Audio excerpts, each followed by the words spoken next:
Uh, so this concludes na rin our happy memories in Japan. Yeah.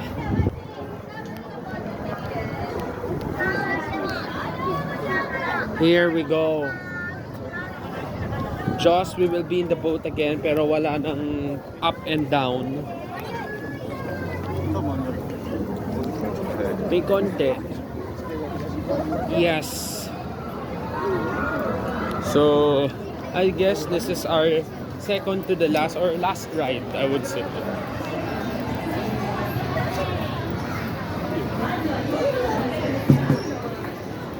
Our last ride.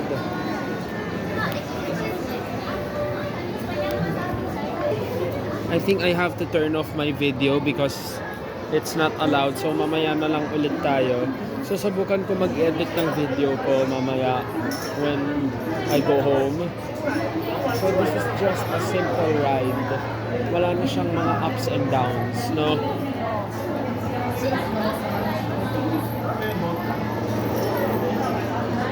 Alright, so thanks for watching.